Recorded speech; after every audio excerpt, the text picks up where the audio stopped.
Hello, and welcome to Relaxing History.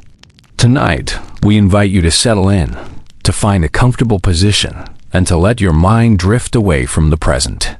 We are not here for grand battles or thrilling tales of conquest, but for the quiet, steady hum of life that exists between the lines of our history books. Our journey takes us to the vast windswept grasslands of the Eurasian steppe, a sea of grass that, for a time, gave birth to the largest contiguous land empire the world has ever known, the Mongol Empire, and for the hidden truths of a people who were not only warriors, but also nomads, administrators, artisans, and parents. There is nothing you need to do, nothing to remember. It begins with the life of a single family, whose world is both beautifully simple and profoundly challenging. Simply allow yourself to float on the current of the past.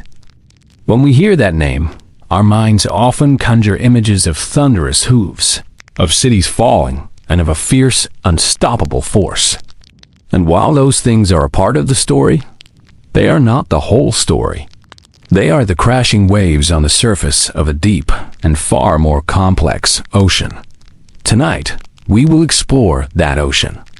We will listen for the whispers in the wind, for the quiet rhythms of daily existence. So, close your eyes if you wish. Let the sounds of your own world fade, and allow the story to unfold at its own gentle pace. Our story begins, as it must, not in a palace or on a battlefield, but on the open steppe, under an endless sky. Imagine yourself awakening. There is no sudden alarm, no jarring noise. There is only a subtle shift in the light. The thick felted wool walls of your home, your gear, have begun to glow with the soft gray promise of dawn. A cool, crisp air hangs in the small circular space, carrying the faint, earthy scent of dried dung from the embers that still faintly glow in the central hearth. This is the beginning of another day, a day that will be much like the one before, and much like the one that will follow. For the life of a Mongol nomad is a life of rhythm, a life dictated by the needs of the herd and the turning of the seasons. As you push aside the heavy animal skin that covers you, the first sounds you register are not human, but animal. Their entire day will be spent on horseback, guiding the flocks of sheep and goats to fresh pastures, their movements a slow, patient dance across the landscape. The elders will confer, reading the signs in the land and the sky, and a decision will be made. It is time to move. The horse is not merely a tool. It is a partner. The intricate latticework of wooden poles that forms the walls collapses like an accordion. The greatest fear is not an enemy army, but a harsh winter. The anxiety is a palpable thing, a cold guest inside the gare. The animals, your walking wealth, begin to diminish. Each morning, you find more of them have succumbed to the cold and the hunger, their frozen forms stark against the snow. Your own food supplies dwindle.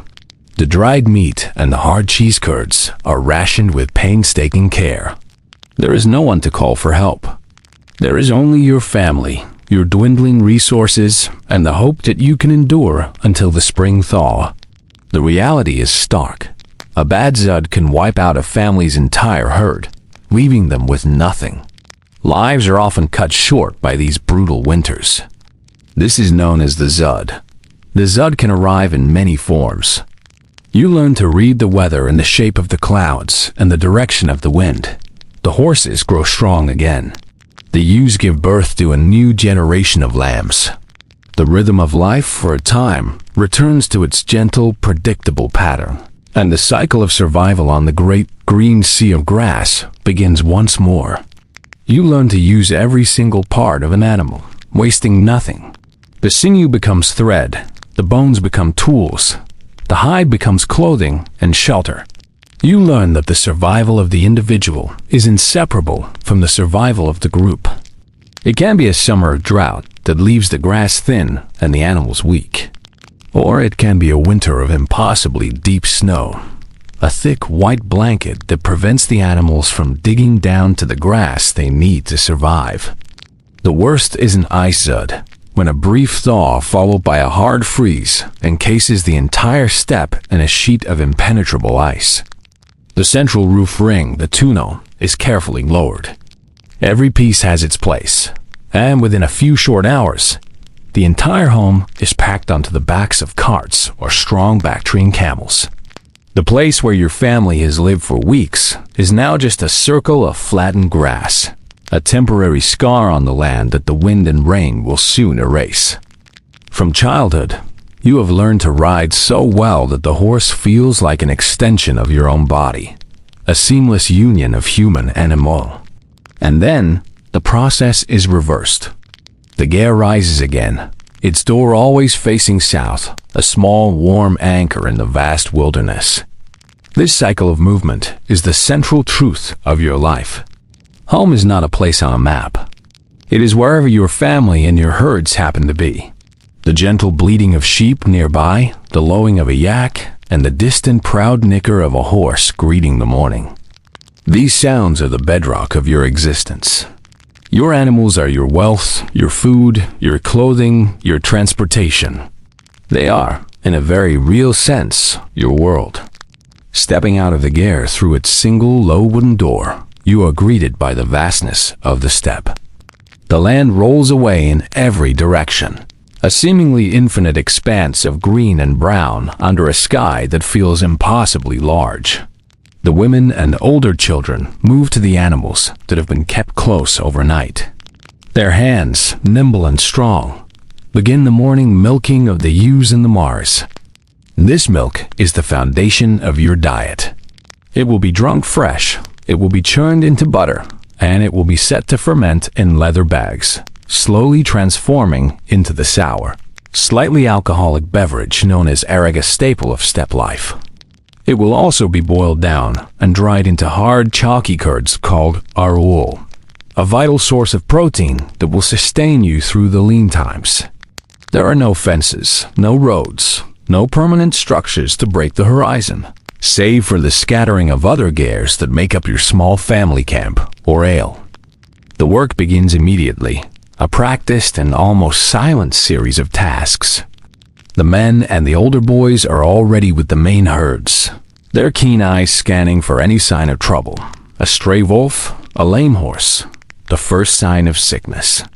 Life is a constant state of motion. Every few weeks, or perhaps every few months, the grass in one area will be depleted. The dismantling of the gare is a marvel of efficiency. It is a home built for this very purpose. The felted wool coverings are rolled up. You travel for a day, or perhaps several, a slow-moving caravan of people, animals, and possessions, until you reach the new pasture. But this life, so intertwined with the natural world, is also subject to its cruelties. During a zud, the constant, gentle sounds of the herd are replaced by a heavy silence. Yet there is a profound resilience forged in this hardship.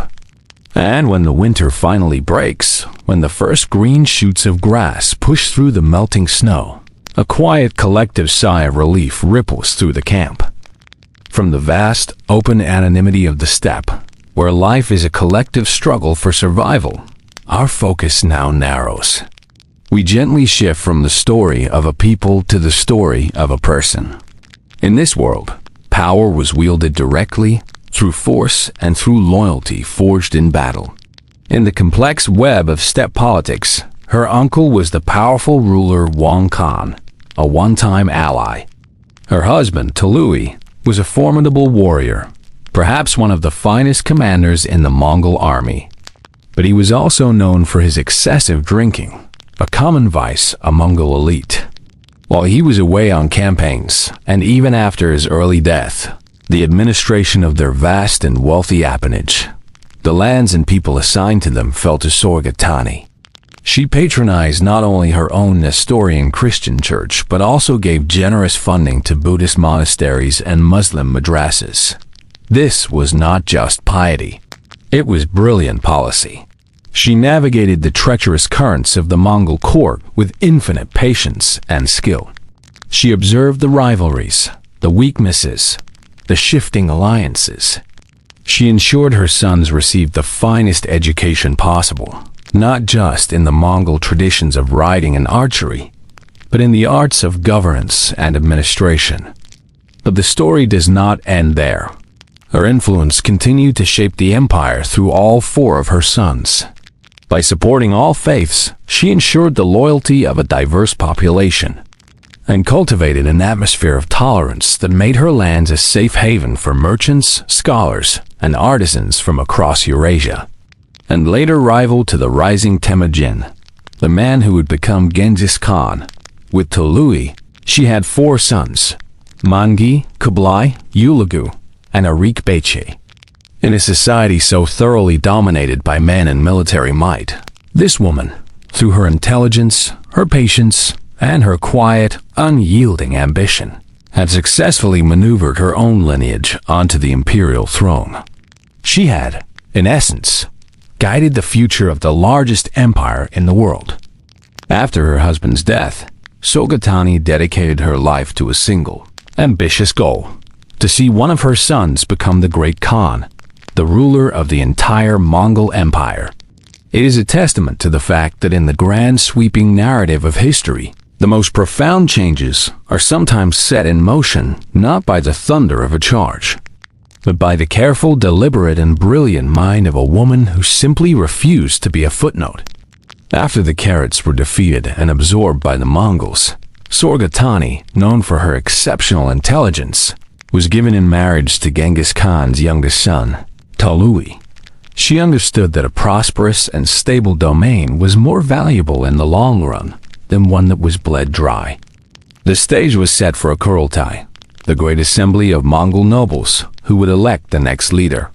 She formed alliances with other princes, including the powerful Beta Khan of the Golden Horde, convincing him that a son of Tolui would be a more stable and effective leader than the candidates from the other families. She argued that the house of Dedai had become decadent and had strayed from the principles of Genghis Khan. The two main competing branches of the family were the descendants of Gedai and Chagatai, and her own sons, the descendants of Tolui. She promoted agriculture, rebuilt towns, and encouraged trade. She patronized crafts and learning. She lowered taxes on her subjects, recognizing that their well-being was the foundation of her own power. Her lands became a model of stability and prosperity within the empire, a stark contrast to the often chaotic and brutally administered domains of her contemporaries. Yet, within this structure, Sorgatani Beyki wielded a different kind of power, one of intelligence, foresight, and immense political skill. A woman whose name is not as famous as that of her father-in-law, Genghis Khan, but whose influence was arguably just as crucial in the shaping of the Mongol Empire. Her name was Sorgatani Beyki.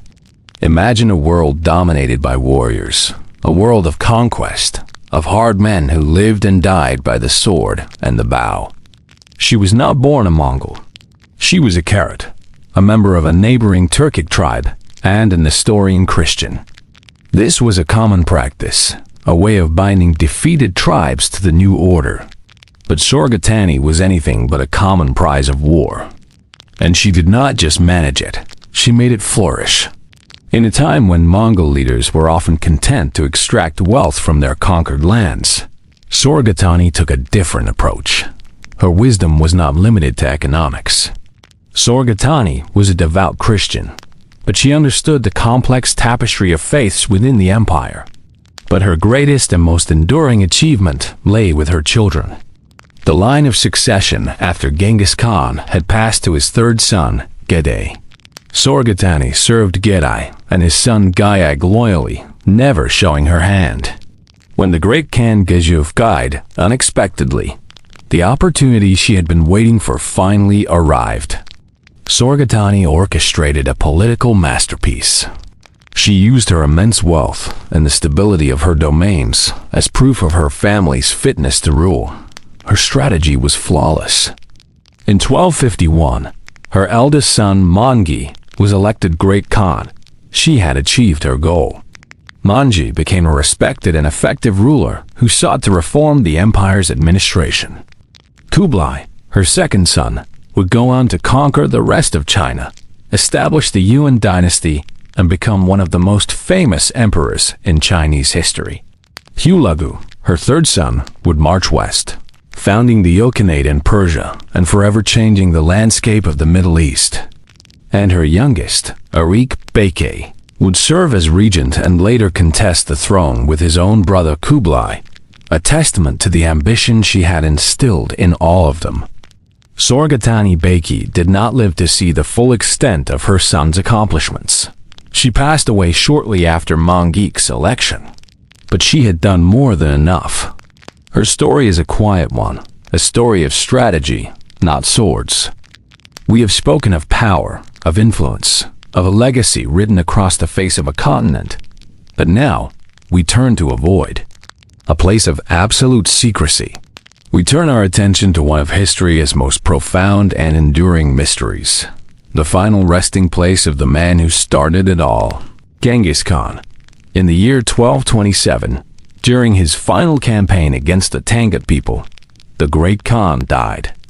The cause of his death remains uncertain, perhaps from an illness, a hunting accident, or wounds sustained in battle.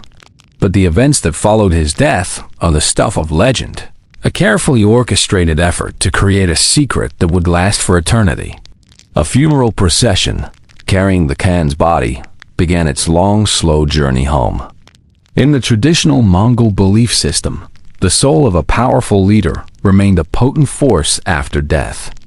To disturb their final resting place was to disturb their spirit, an act of profound disrespect that could have dire consequences. The desire to find the tomb has fascinated adventurers, scholars, and archaeologists for centuries, but the mystery endures. The tools are no longer shovels and maps based on rumor, but satellite imagery and ground-penetrating radar. The search area is vast, remote, and covered in dense forest. The man who conquered more of the world than any other individual in history has, in death, successfully held on to one small final piece of territory, a piece of earth hidden so completely that it may never be found. The secret remains safe, whispered only by the wind that blows across the forested slopes of Birken Kaldon, a silent testament to the enduring power of a single final command. And there is another, more powerful obstacle, a deep-seated cultural reluctance within Mongolia to disturb the site. For many, Genghis Khan is not simply a historical figure. He is the father of their nation. His wish for secrecy is respected, and the idea of foreign archaeologists excavating his tomb is seen as a profound desecration. The Mongolian government has, at times, declared the entire area a protected heritage site, effectively closing it to intrusive archaeological work. International teams have launched expeditions using non-invasive techniques to scan the landscape for anomalies. They focus their efforts on the region around a sacred mountain in Mongolia called Birken Kaldon. It was here, as a young man, that the future Khan hid from his enemies and pledged his allegiance to the mountain spirits, promising them his protection. It is widely believed that he would have chosen this sacred, ancestral land for his final rest. The earth itself was sacred, and the idea of a grand public mausoleum was foreign to their nomadic sensibilities.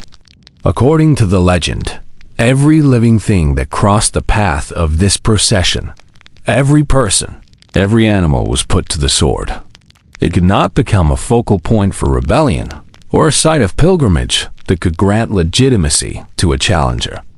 The power of Genghis Khan was to be passed to his sons, to the institution of the great Khan, not enshrined in a single vulnerable location. In death, he was to return to the eternal sky, Tengri, and to the land that had birthed him, becoming one with the vast landscape. It was a brutal but effective method. There were to be no witnesses. The path to the tomb was to be washed clean from human memory. Genghis Khan had given explicit orders that the location of his grave was to be known by no one. His body was to be returned to his homeland in the Khenti Mountains of modern-day Mongolia, but the journey itself was to be an act of erasure. The historical accounts, written years later by chroniclers like Marco Polo and the Persian historian Rashid al-Din, paint a quiet, grim picture. The workers who constructed this final resting place, likely slaves or prisoners of war, were systematically silenced upon the completion of their task, ensuring they could never reveal its location. And then, the soldiers who had carried out that grim duty were, in turn, dispatched by a final loyal escort, who then rode away, holding the secret amongst an ever-dwindling few. The story continues at the burial site itself. A great tomb was prepared, deep within the earth, and filled with a portion of the immense treasures the Mongols had amassed. To complete the concealment, some legends say 1,000 horses were driven back and forth over the filled-in grave, trampling the ground to make it indistinguishable from the surrounding steppe.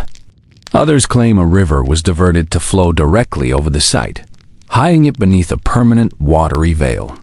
Still others suggest that trees were planted over the area, creating a forest that would grow to become a living, unmarked monument. Why such extreme secrecy?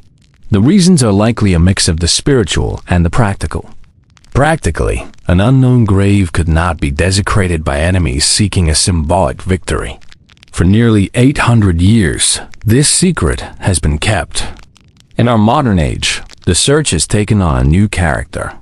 Yet, even with this technology, the challenges are immense. And so, the search continues, but in a quiet, respectful, and largely fruitless way. From a secret kept by the earth itself, a tomb deliberately lost to time, we now travel forward 2 generations. We move from the founder's wish for anonymity in death to his grandson's creation of one of the most magnificent and fabled courts the world has ever known. More than any of his relatives, Kublai understood that the Mongol Empire could not survive on conquest alone, but to the rest of the world through the writings of a Venetian merchant named Marco Polo as Xanadu. It needed to be governed. After completing the conquest of Song Dynasty China, he established his own dynasty, the Yuan, and became not only the great Khan of the Mongols, but the Emperor of China. For within this park, Kublai Khan kept a different kind of palace. A grand pavilion built entirely of gilded and lacquered cane. Decisions made here would affect the price of silk in Persia, the flow of spices to Europe, and the administration of justice in Russia. It was a place of immense wealth, of elaborate ceremony, and of sophisticated bureaucracy.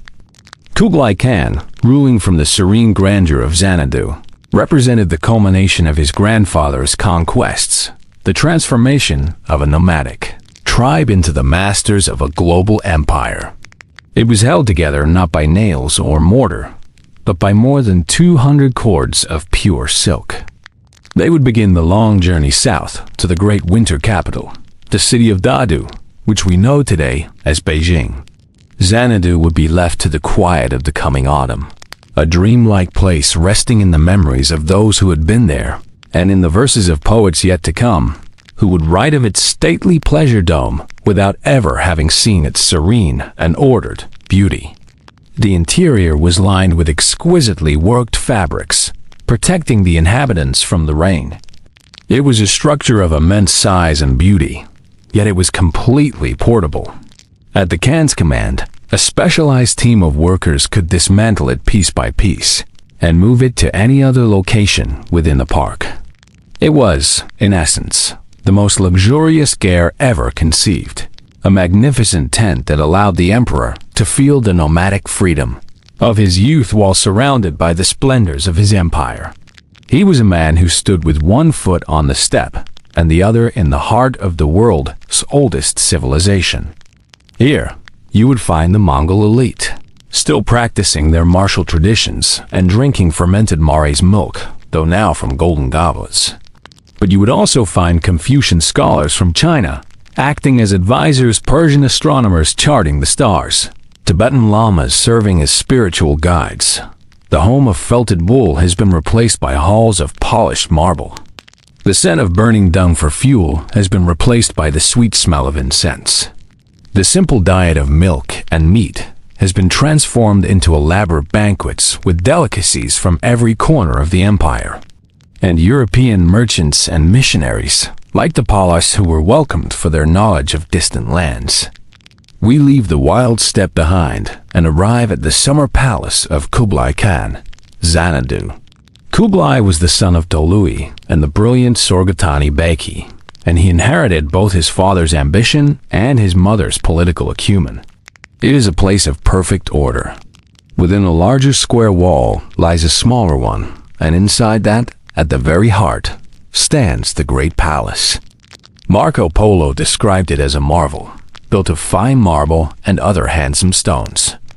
Its halls and chambers were all gilded, decorated with intricate paintings of birds, beasts, and flowers. It was a solid, permanent declaration of imperial power, a world away from the portable gear of his ancestors. And nowhere was this dual identity more apparent than at his summer capital, a place known to the Mongols as Shangdu. Imagine a city, built on the fertile plains at the edge of the Mongolian plateau. But it is the grounds beyond the palace that capture the imagination. A great wall, 16 miles in circumference, enclosed a vast park. This was not a wild forest, but a curated landscape. Here, you would find gentle meadows, sparkling fountains, and clear, flowing streams. Groves of trees were carefully planted, offering shade from the summer sun. And within this idyllic sanctuary roamed herds of fallow deer, musk deer, and other beautiful, non-predatory animals, their presence adding to the sense of a world at perfect peace. The Khan and his court could ride through this park, but no one was permitted to hunt these creatures, save for the Khan himself, and only then with his trained leopards and eagles, more for ritual than for sustenance. Yet, even here, in this settled paradise, the nomadic heart of the Mongols still beat. The life of the court at Xanadu reflected this blend of cultures. The court was a cosmopolitan hub, a center of gravity for the vast interconnected world the Mongols had created. Think back for a moment to the small family ale on the open steppe from our first segment. In just a few decades, the world of the Mongols had been profoundly and irreversibly changed. And as the summer heat began to fade, the entire court would pack its belongings, leaving the marble palace and the cane pavilion behind. We have seen the destination, the magnificent court at Xanadu, a meeting point for people from across the known world. But this raises a quiet, fundamental question. How did they all get there? How did a merchant from Venice, a monk from Tibet, or an astronomer from Persia undertake a journey of thousands of miles, through deserts and over mountains, to the court of the great Khan? The initial Mongol invasions were, by any measure, a traumatic and violent affair for those who resisted. Cities were razed and populations were displaced.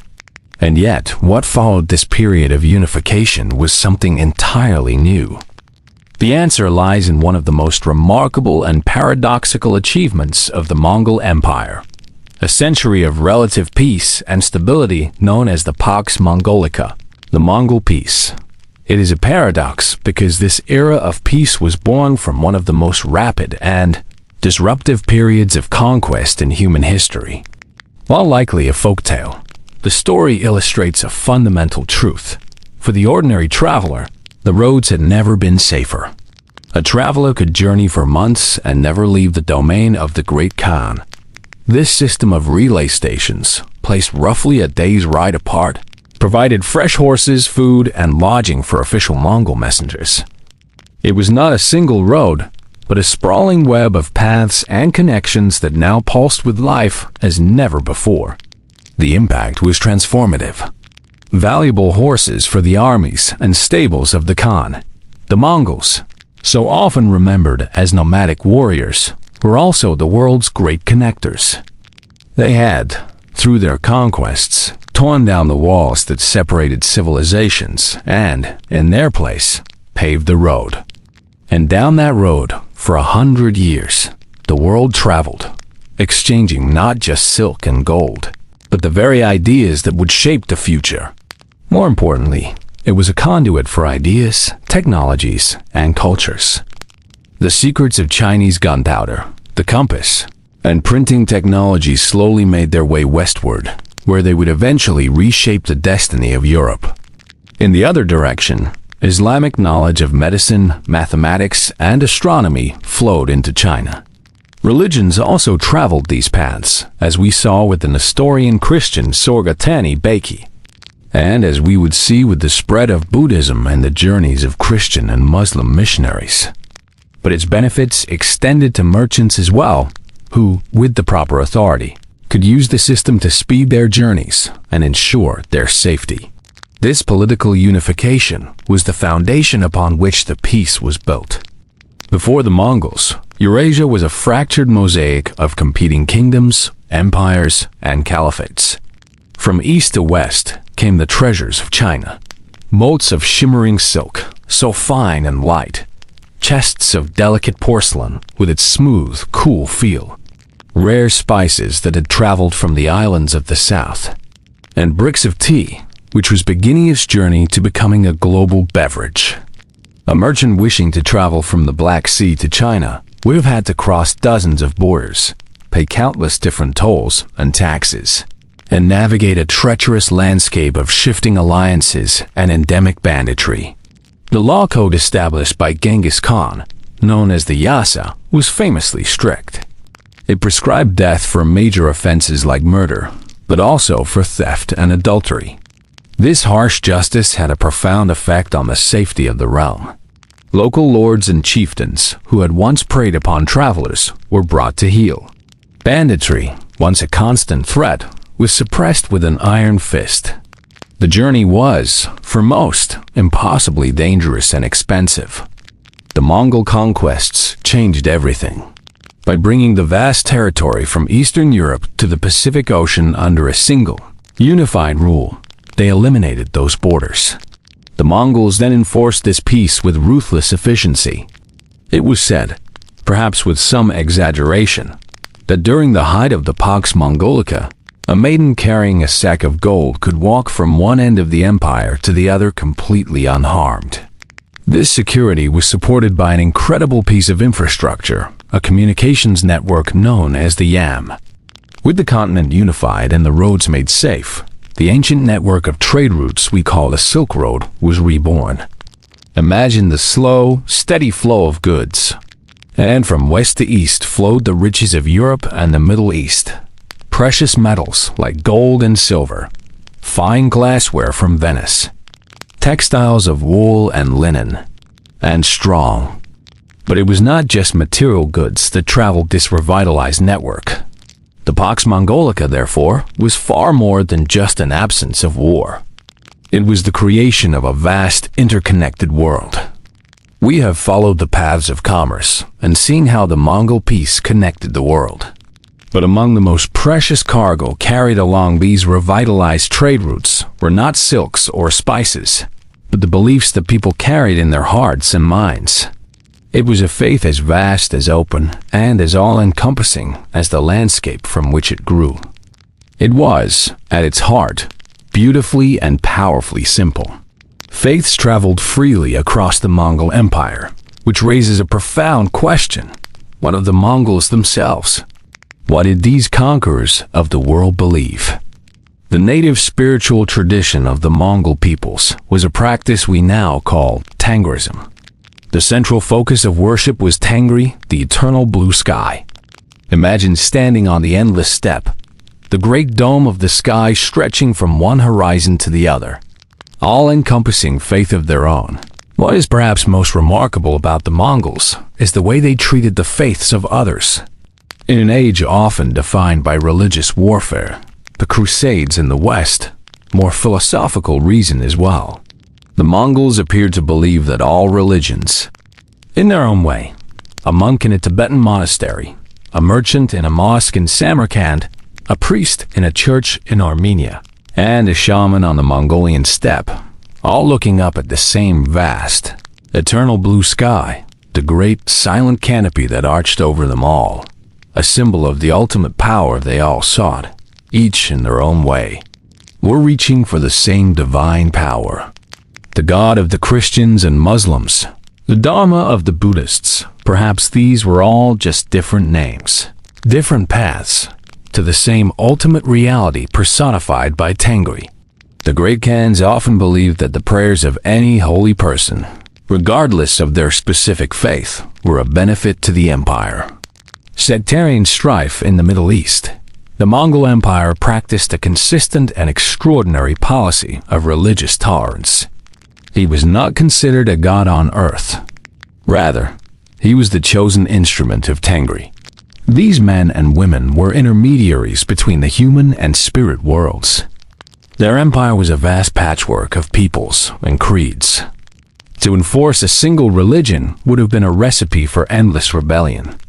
It was far more practical to allow their subjects, be they Buddhists, Nestorian Christians, Muslims. They not only tolerated other religions, but often actively patronized them. Religious leaders of all recognized faiths were exempted from taxes and forced labor, a significant gesture of respect and support. We have already met Sorgatani Beki, a Christian who wielded immense power. At the court of the Khans, you would find clerics of all denominations debating theology, advising the ruler, and attending to the spiritual needs of their communities, all in an atmosphere of relative safety. Jews, an empire ruled by shamanistic Tengrists, presided over a domain where some of the world's great religions could coexist and interact, with a freedom they had rarely known before, or Manichaeans to continue their own forms of worship. A peaceful, tax-paying subject was always preferable to a rebellious one. They could perform rituals to appease local spirits of the mountains and rivers, diagnose and heal illnesses by communing with spiritual forces, and interpret the will of Tengri by reading the signs in nature. The flight of a bird, the crackle of a fire, the pattern of cracks on a scorched sheep's shoulder blade. His mandate to rule was granted by the eternal sky, and his conquests were seen as the fulfillment of a celestial destiny to unite the world under one ruler. This belief gave the Mongols a powerful sense of purpose and a profound justification for their actions. For the Mongols, this was not an empty space, but the embodiment of the supreme, universal deity. She was the fertile, life-giving land beneath their feet. Together, Tengri and Etegin represented a fundamental harmony. The celestial and the terrestrial, the masculine and the feminine, the great powers that governed all of life. A Mongol's existence was a continuous effort to live in balance with these forces. Tengri was not a figure like the gods of Olympus, with human forms and petty squabbles. Tengri was the sky itself eternal, all-knowing, and the ultimate source of all power and order in the universe. It was a silent, constant, and inescapable presence. Balancing the Sky Father was the Earth Mother, known as Etegin or Etegin. Within this framework, the Great Khan held a special role. On a more personal level, the spiritual world was navigated with the help of shamans, known as Beeb. Given this powerful, Genghis Khan and his successors seemed to be guided by two principles, one of pragmatism and one of a unique spiritual curiosity. The pragmatic reason was simple, but there was a deeper. As a result, this policy created a unique spiritual landscape. And so, we can imagine the subjects of the Great Khan scattered across a continent. We've explored the spiritual force that gave the Mongols their sense of destiny, the will to rule granted by the eternal sky, Tengri. But a divine mandate alone cannot conquer a continent. That task requires tools. The Mongol military success was not just a matter of numbers or bravery. It was also a story of superior technology. The foundation of their power rested on two ingenious and seemingly simple pieces of equipment, the stirrup and the composite bow. Let us first consider the humble stirrup.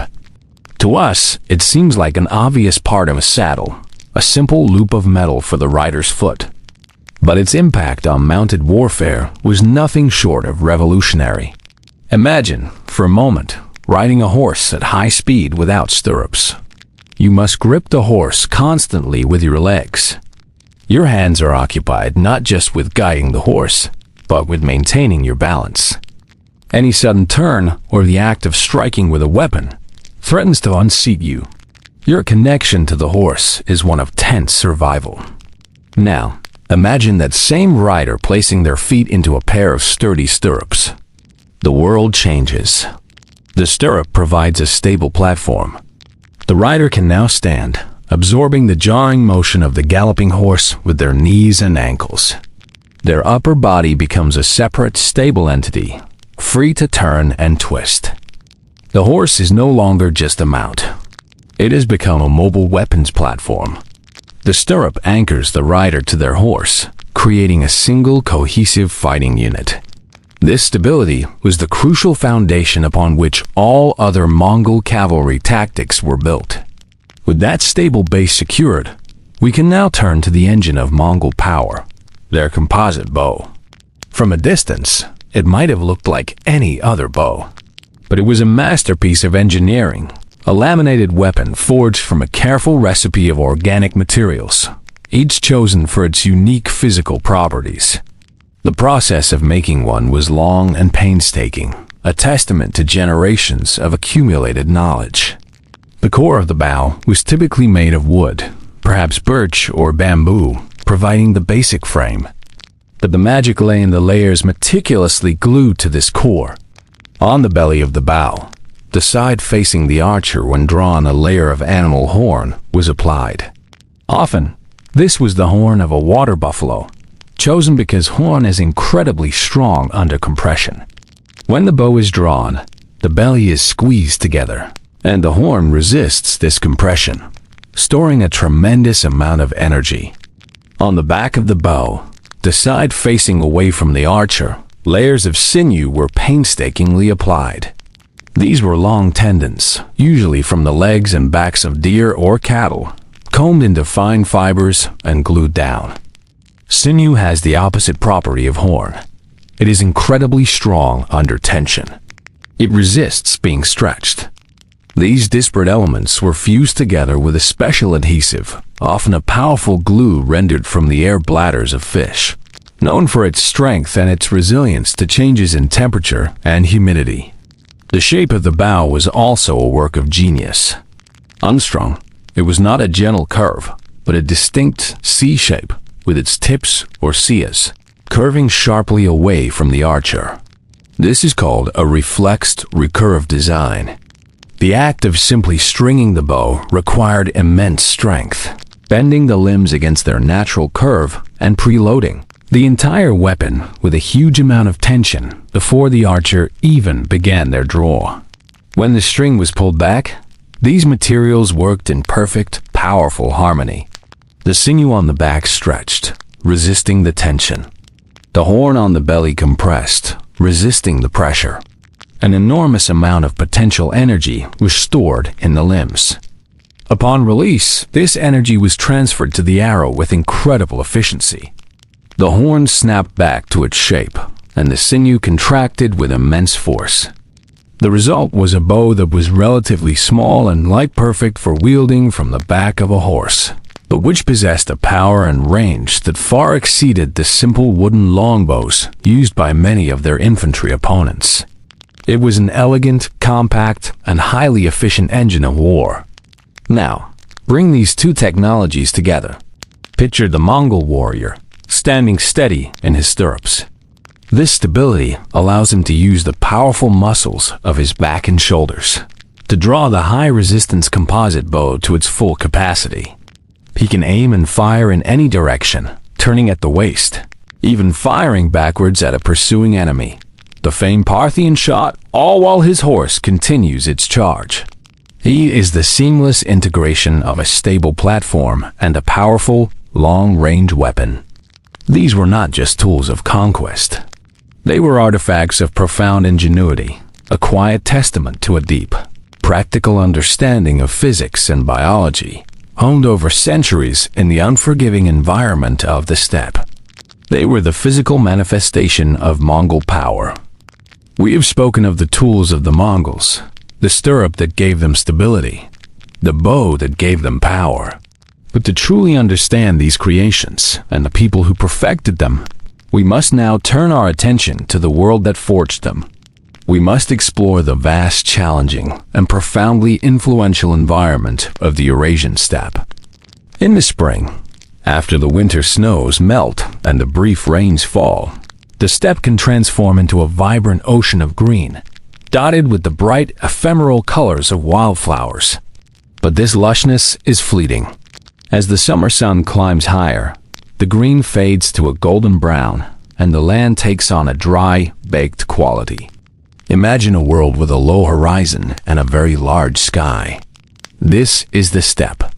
There are no dense forests to block movement, no impassable mountain ranges to halt a journey. In summer, it can be a welcome, cooling breeze. In winter, it is a formidable adversary, driving the snow into deep drifts and making the bitter cold feel even more severe. It is the wind that shapes the landscape and the character of the people who live within it. For centuries, this openness made the steppe a great highway, a corridor for the movement of peoples, armies, and ideas. This grass feeds the great herds of wild grazing animals that once roamed here in the millions saiga antelope, gazelles, and wild horses. It demanded resilience, patience, and a deep, intuitive knowledge of the natural world. It stripped away everything that was not essential. It forged a people who were tough, self-sufficient, and comfortable with vast open spaces. A people who saw not an empty wasteland, but a homeland, a sea of grass that provided all they needed to survive and eventually to thrive beyond its horizons. They were nomads not by choice, but by necessity. The thin soil and scant rainfall made settled agriculture on a large scale impossible. To stay in one place would be to starve. Its low, round shape offered minimal resistance to the constant winds. Its walls of thick, felted wool provided remarkable insulation, keeping the interior warm during the brutal winters and surprisingly cool during the hot summers. It was a portable, efficient, and comfortable shelter, perfectly attuned to a life of constant movement. And so, they moved, following the rhythm of the seasons and the availability of good pasture, in much the same way as the wild herds they shared the land with. And following these herds were the predators, most notably the resilient steppe wolf. These creatures were mobile converters of energy, transforming the tough, sparse grass into the essentials of human life. Milk for sustenance, meat for protein, wool and hides for clothing and shelter, and dung for fuel in a land with few trees. The sun beats down from a cloudless sky, baking the earth until it cracks. Rain is scarce and unpredictable.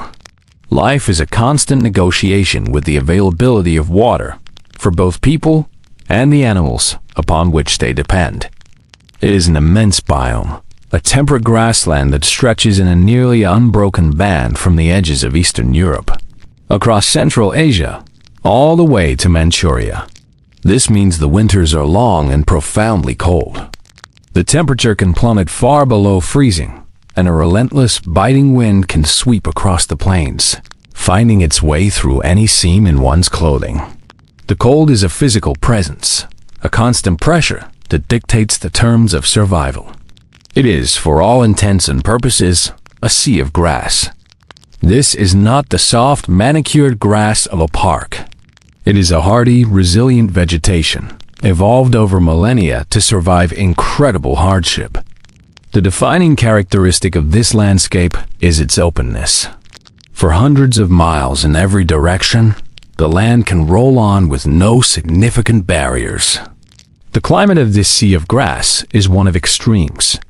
It is what geographers call a continental climate, far from the moderating influence of any ocean.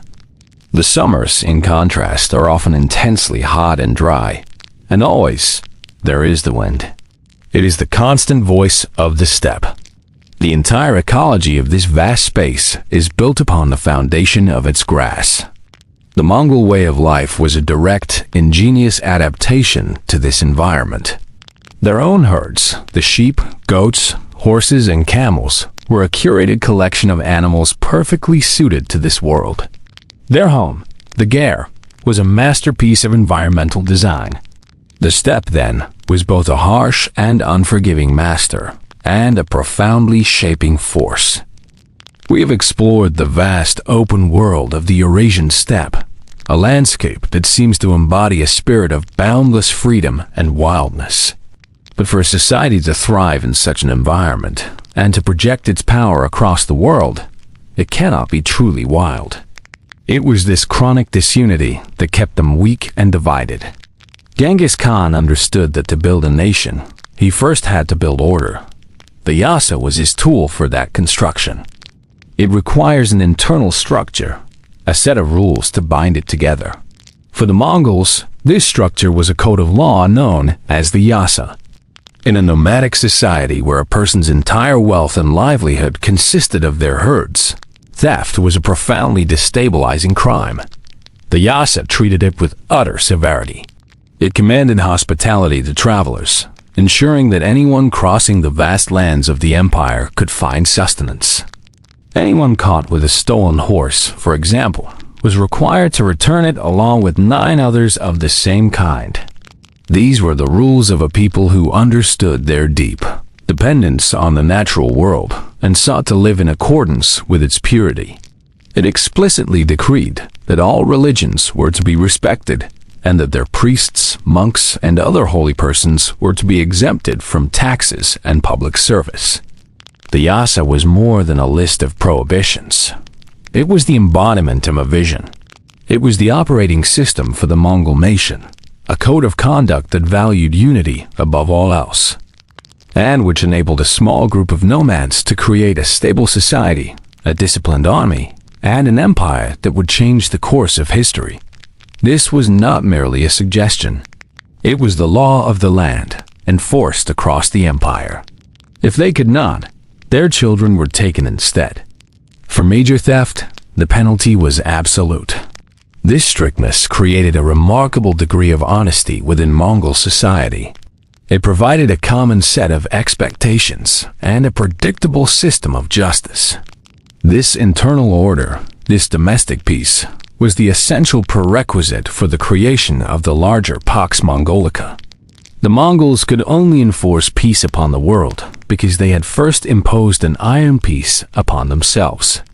It was said that a person could leave a valuable item on the road, and no one would dare to touch it, save for the person who found it, who was then obligated by the Yasa to deliver it to the authorities to find its owner.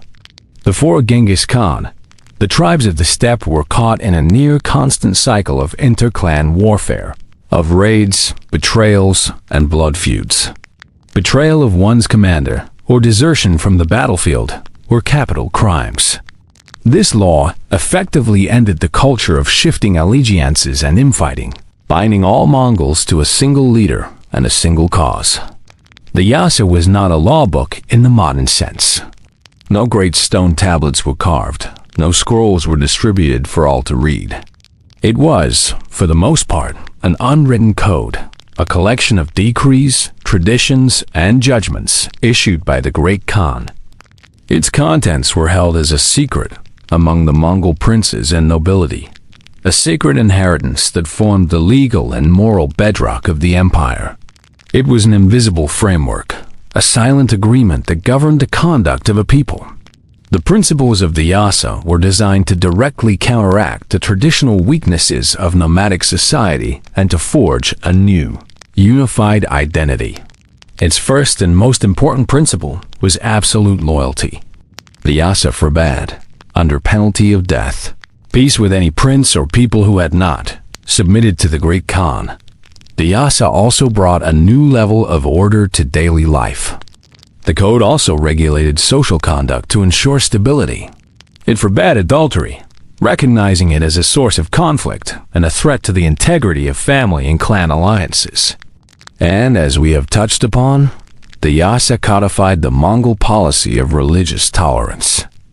The laws extended to the environment itself, forbidding Mongols from polluting rivers or springs and dictating how animals were to be slaughtered for food. The effect of this code was transformative. The Yasa took a chaotic collection of rival tribes and reforged them into a disciplined, unified nation. So, while we imagine the thundering hooves and the great armies of the Mongol Empire, we must also imagine this silent, invisible force at work. The Yasa provided the invisible architecture of law and order that held Mongol society together.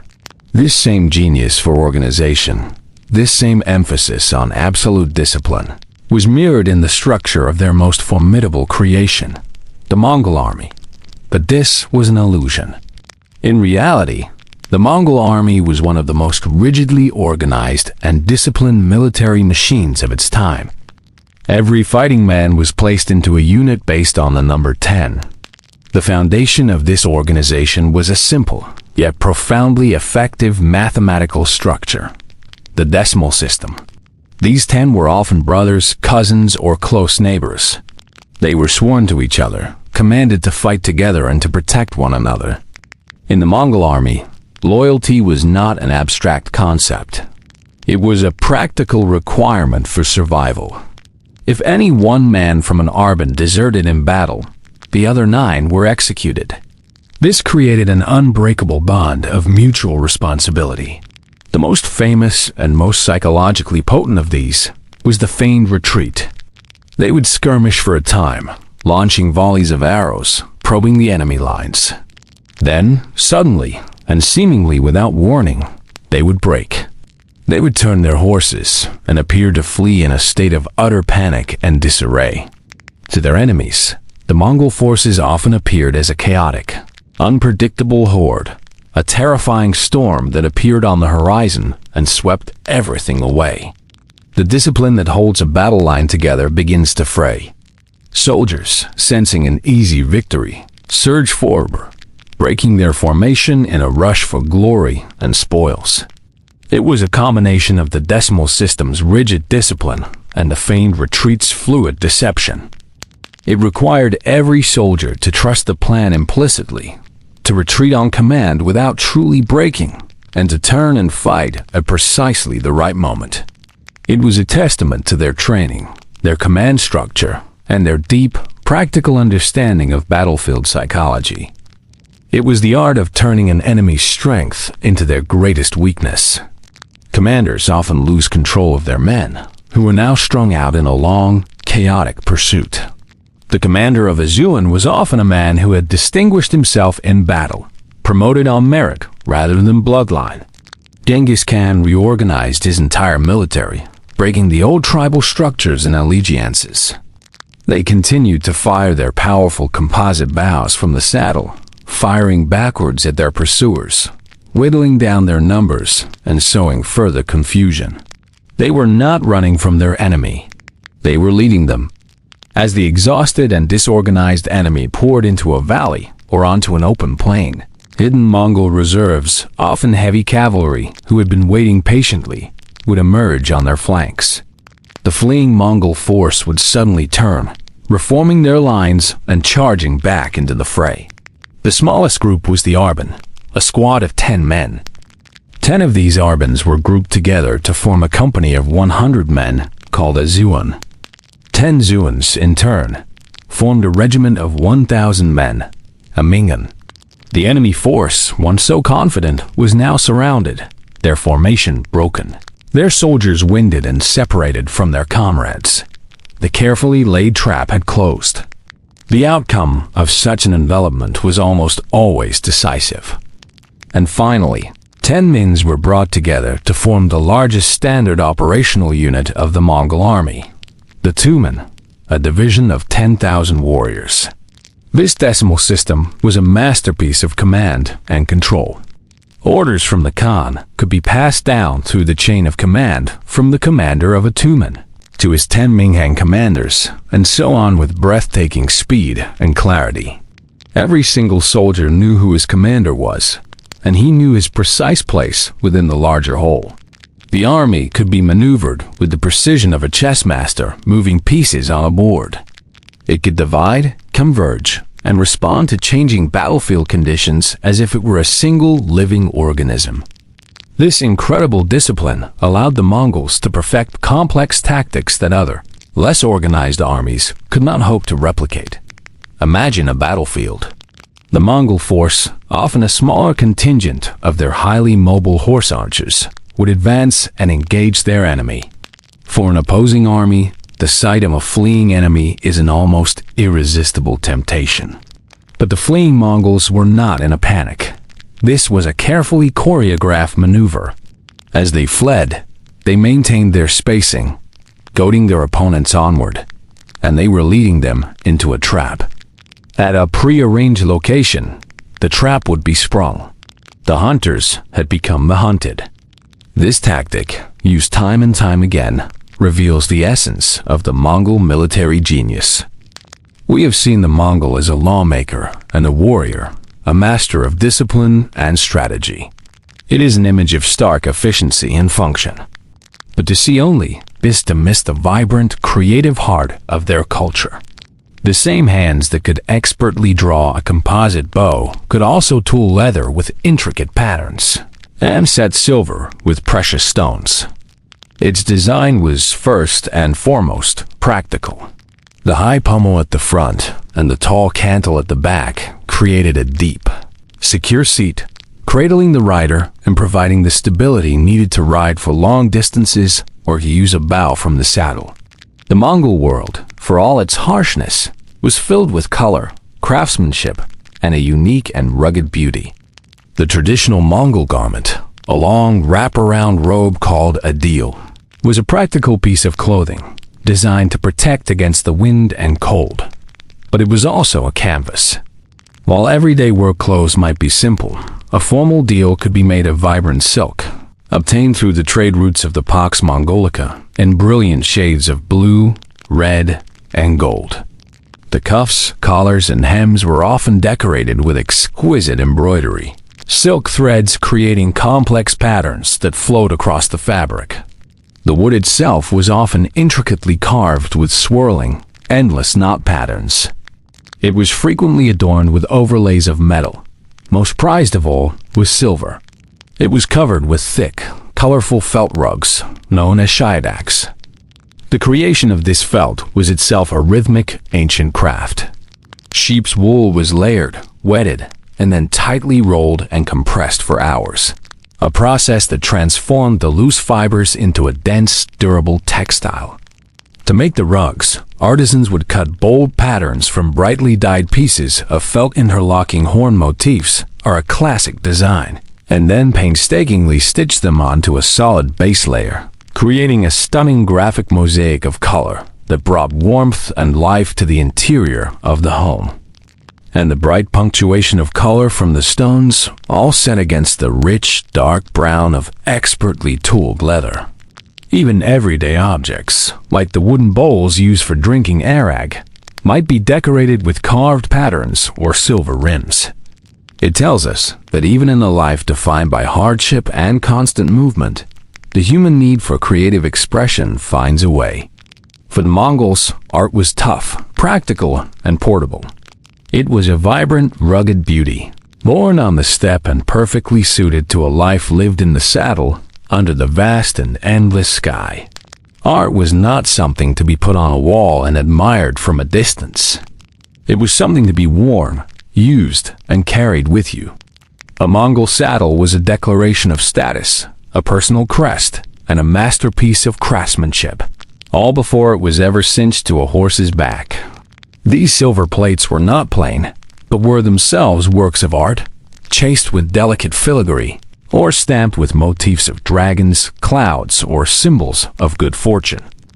Often, this metalwork was inlaid with semi-precious stones that held deep cultural meaning, the deep, earthy red of coral and the brilliant sky blue of turquoise. This was not the art of grand marble statues or monumental frescoes. The life of a nomad demands that art, like everything else, must be portable. It must be woven into the fabric of daily existence. Mongol art was an art in motion, found not in museums, but in the functional objects they used every day.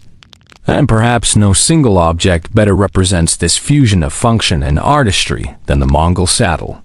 The saddle was the throne of the nomad, the single most important possession for a people who spent a vast portion of their lives on horseback. But on this functional wooden frame, the Mongol artisan expressed a world of beauty. Imagine the finished object, the dark, polished wood, the cool gleam of silver. This love for color and pattern extended to their clothing and homes. Inside the ger, the floor was not left as bare earth. Jewelry was also treasured. Both men and women wore earrings, necklaces, and ornate belt buckles, again favoring silver set with coral and turquoise. This material culture reveals a deep and abiding appreciation for beauty. We have adorned the Mongol body with intricate art and clothed it in vibrant textiles.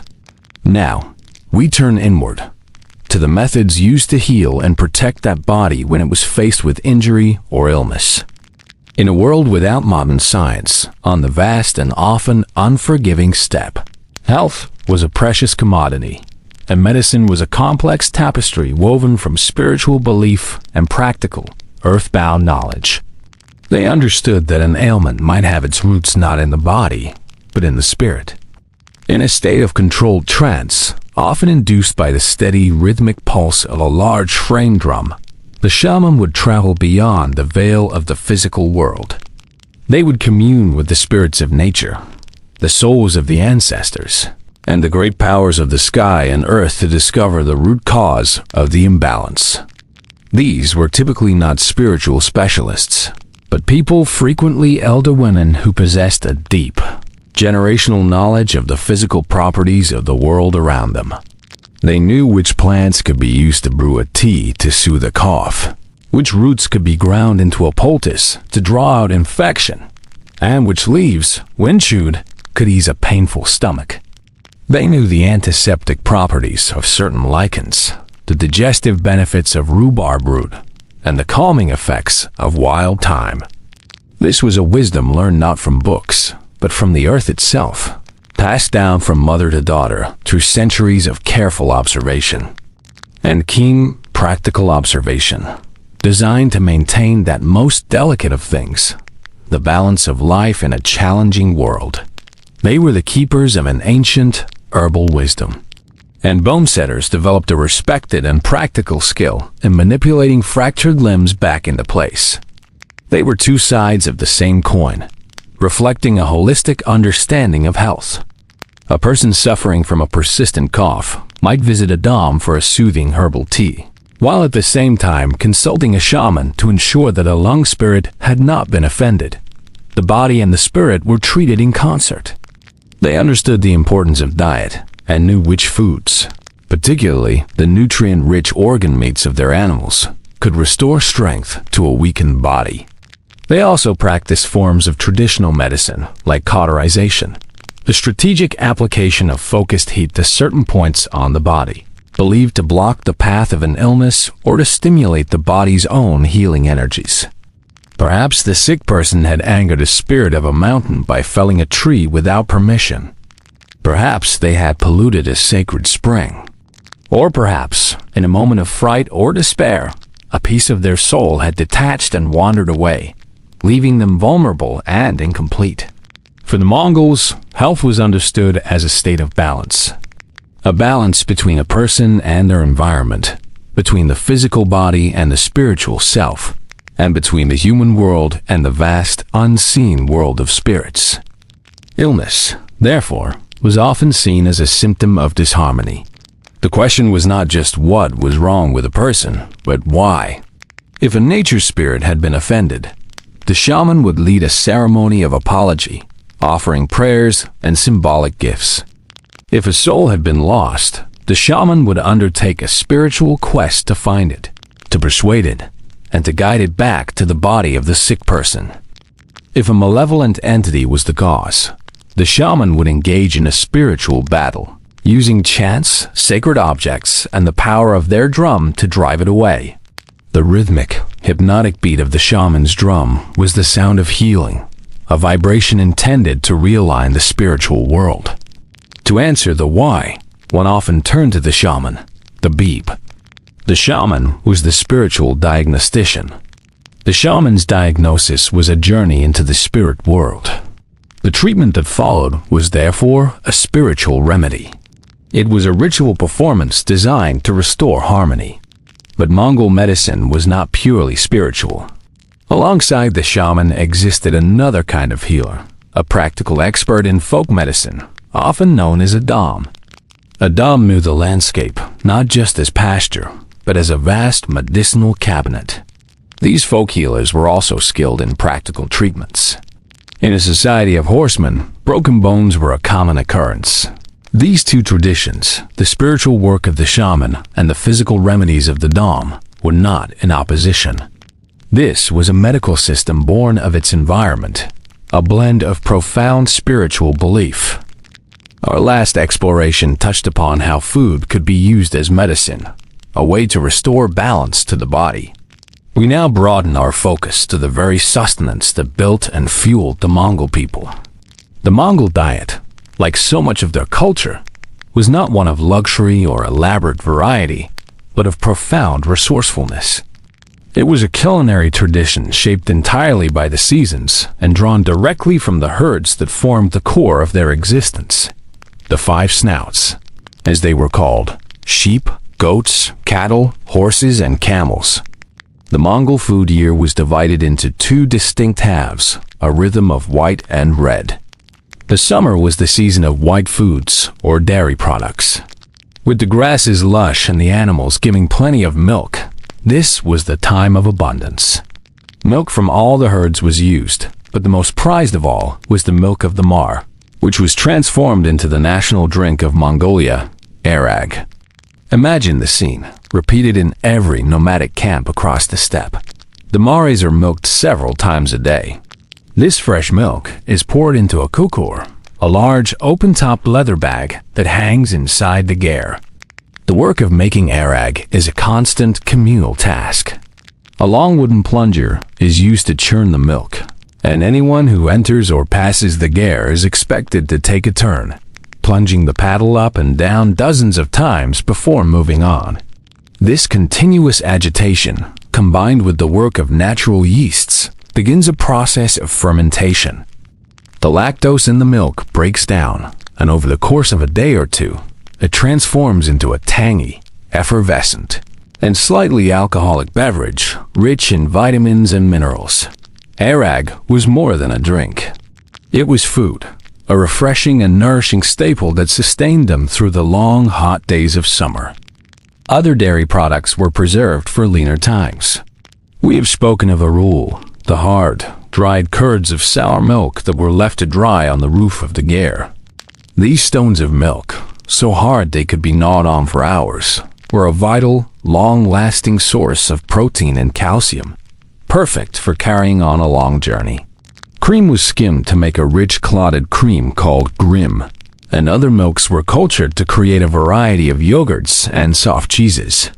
The white season was a time to capture the fleeting bounty of the summer sun and grass. As autumn arrived, the diet shifted to red foods or meat. Animals were usually slaughtered in the late autumn when they were at their fattest after a summer of grazing. This provided the necessary calories and strength to endure the brutal cold of the coming winter. The most commonly eaten meat was mutton, from the sheep that were their most numerous companions. But all parts of all the five snouts were used. The Mongols were masters of nose-to-tail eating, a practice born of a deep respect for the animal that had given its life. The blood was carefully collected and used to make sausages. The organs, the liver, heart, and kidneys were considered delicacies and were often the first parts to be eaten, providing a powerful dose of essential nutrients. Nothing was wasted. For the warrior on campaign or the traveler on a long journey, a more practical form of meat was needed. This led to the creation of one of the most efficient survival foods ever invented: morts. The process was simple and ingenious. In the cold, dry air of late autumn and early winter, long, lean strips of meat, usually from a cow or camel, were hung in the shade, protected from the sun but exposed to the constant wind. Over several weeks, the meat would slowly air dry until it was dark, hard, and incredibly lightweight. This jerky-like substance was then pounded and shredded, transforming it into a light, fibrous fluff. The resulting powder was packed tightly into a leather pouch or an animal's clean bladder. It is said that the borts of an entire cow could be condensed to fit into a single bladder, yet it retained all of its nutritional value. A Mongol warrior could carry enough sustenance for months in a single small pouch. To make a meal, a pinch of this powder was simply dropped into a cup of hot water, where it would rehydrate into a rich and nourishing meat broth, ready to drink in minutes. Borts was the logistical masterpiece that fueled the Mongol armies. This diet, based so heavily on meat and milk, was occasionally supplemented by what the land offered. They would hunt wild game, like the marmots of the steppe, and forage for wild onions, roots, and berries in their brief seasons. The Mongol diet was, therefore, a perfect mirror of their environment. It was seasonal, moving from the white of the milk to the red of the meat. It was resourceful, using every part of the animal with respect. And it was portable, designed for a life of constant motion. It was the sustenance cycle of the steppe, the culinary rhythm of a people in perfect harmony with their world. We have explored the food that fueled the Mongol traveler, the ingenious, lightweight sustenance of borts that could be carried for months. But to control an empire that spanned a continent, the Mongols needed something more than portable food. They needed a way to conquer the tyranny of distance itself. They needed a way for a command given in the capital to reach a general 1,000 miles away in a matter of days, not months. Their solution was one of the most impressive logistical achievements of the pre-modern world: the Mongol postal system, known as the Yam. The Yam was the nervous system of the empire. It was an intricate network of roads and relay stations that connected the farthest corners of the Mongol domain, ensuring a swift and reliable flow of information, intelligence, and official decrees. It was the invisible web that held the vast territory together. The system was built upon a simple and ruthlessly efficient concept. All along the major travel routes of the empire, the Mongols established relay posts called Gurdo. These stations were strategically placed, typically about 20 to 30 miles apart. The distance a horse could be expected to gallop at full speed before tiring. Each of these stations was a fully stocked logistical hub. It was required to keep a large number of fresh, rested horses ready at a moment's notice. It housed provisions for official travelers, sleeping quarters for riders, and fodder for the animals. The upkeep of these stations was a duty levied upon the local population, a form of taxation enforced by the strict laws of the Yasa. To fail in this duty was to invite severe punishment. To understand the remarkable efficiency of the Yam, let us imagine the journey of a single urgent message. A rider, a messenger of the Great Khan, sets out from the capital. He carries with him not just his message, but a tablet of authority, a pesa. This small plaque, made of wood, silver, or gold, depending on the messenger's rank and the urgency of his mission, was his key to the entire system. It gave him the right to claim the best horses and fresh provisions at any station he reached. He does not travel at a leisurely pace. He rides as fast as his horse can carry him. The steady rhythmic drumbeat of hooves eats away at the miles. As he approaches the next Yam station, the bells sewn onto his clothing ring out, announcing his imminent arrival. The station keepers, hearing the sound, do not wait. They swing into action, bringing a fresh, saddled horse out from the stable. The messenger arrives, his horse lathered in sweat. He wastes no time. He leaps from his exhausted mount, perhaps grabbing a quick ladle of arag or a piece of dried curd. And in a matter of minutes, he's on the back of the fresh horse and galloping down the road once more. The entire exchange is a seamless flow of relentless forward motion. He would ride on day and night, through sun and storm. For the most critical messages, the system was even faster. The message itself would be passed from one rider to the next, like a baton in a relay race. No single rider would have to endure the physical toll of the entire journey, ensuring the message always traveled at the peak of human and equine endurance. The results of this system were staggering. While a normal merchant or traveler might cover 25 miles in a good day, a message on the yam could travel up to 200 miles in a single 24-hour period. It was a revolution in the speed of communication. News of a rebellion in Persia could reach the Khan in Mongolia in a little over a week. Orders for troop movements, tax collection, and court appointments flowed across the continent with unparalleled speed. The yam was the backbone of Mongol administration, the artery of its military power, and the facilitator of the Pax Mongolica. It not only carried official messengers, but also supported the movement of foreign dignitaries, favored merchants like Marco Polo, and the imperial family itself. It transformed a patchwork of conquered territories into a truly connected empire. So let us picture that lone rider, a small, determined figure moving with incredible speed across the immense and silent landscape. He is a single point in a vast invisible network, a testament to the Mongol genius for organization, a living embodiment of the will of the Khan, flowing like lightning across the sea of grass. The yam network was the artery through which messages flowed, a system of incredible speed and efficiency. But what was the nature of the information being carried by these swift messengers? To build and administer their vast empire, the Mongols, a people with a rich and powerful oral tradition, needed to embrace a new technology, the written word. In the early days of Genghis Khan, the history, the genealogy, and the laws of the Mongol tribes were all held in memory. They were recited in epic poems by bards and passed down from parent to child around the hearth fire. This oral tradition was strong and vibrant, but it was not sufficient for the needs of a sprawling, multi-ethnic empire.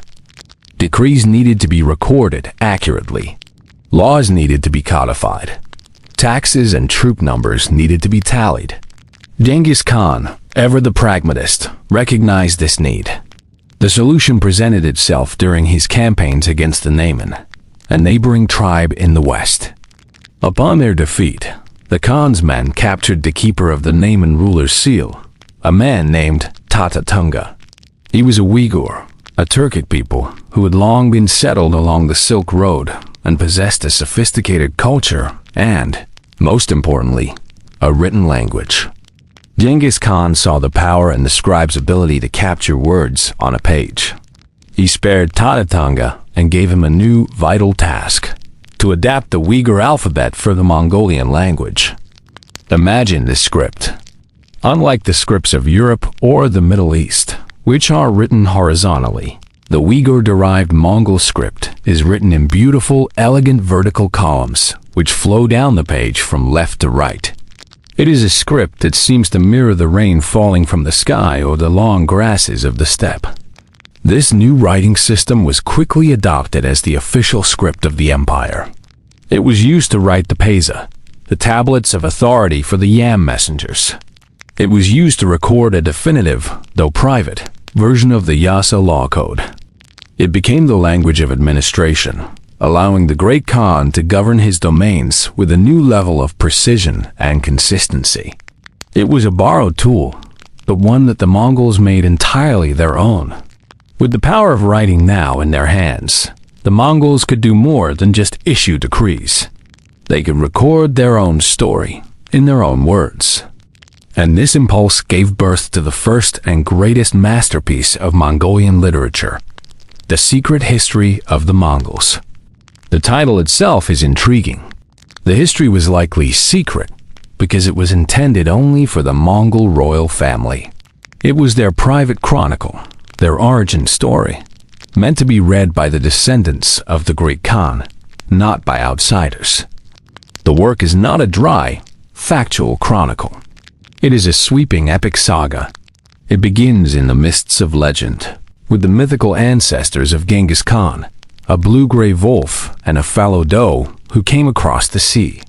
It then tells the story of Temujin, the future Genghis Khan from his perilous childhood, marked by his father's murder and the betrayal of his clan, to his arduous struggle for survival, his forging of alliances, and his ultimate triumph in unifying all the people of the felt-walled tents.